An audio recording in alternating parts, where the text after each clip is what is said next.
Welcome to episode 14 of the Quilter on Fire podcast with Libs Elliott. Libs is a textile artist and designer who combines technology and tradition, making digital code into physical quilts. So let's dive into that question about the pattern. So a quilter was telling you, I want you to make a pattern. So what was the first pattern you created and what's the story behind that quilt? The first pattern I ever did was the Rebel Quilt. So it's very much like the work I do, the triangle quilts I create with the code that I use to generate quilts. It looks sort of complicated because of the way the triangles are all randomly placed and colored in, but it's a really straightforward quilt, and that is mostly half square triangles. And I put it out into the world, not sure, you sort of release these things digitally into the world and sort of sit and wait what's going to happen next. So it was amazing when I started to see it popping up. People were buying it and making it with their own fabric choices and selections, and some of them were tweaking it a bit.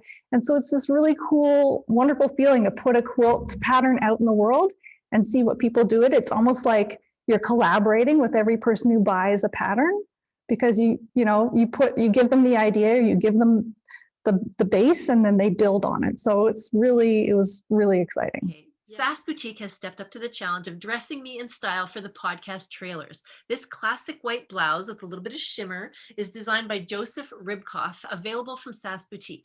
And these really cool earrings are corkhousedesigns.ca. With shops in Summerland and Penticton, if you love this shirt, you can pick up the phone and call Sass Boutique to order it today at 250-494-1677. Sass Boutique, an excellent selection of contemporary and classic women's clothing. Mm-hmm. So what's it like being a Canadian in this great big world of fabric design?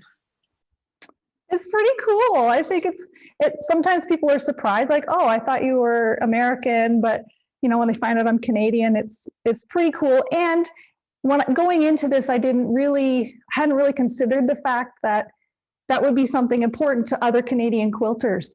But I've had a great response to my collections from Canadian quilters, and a lot of support from the Canadian shops. So it has been really wonderful to get that level of support there. Yeah. But Embrace the Chaos is this fun class that sort of mimics the code that I use. We don't use computers. Instead, we're like I roll dice and I pull bingo chips, and every participant fills out like a graph sheet.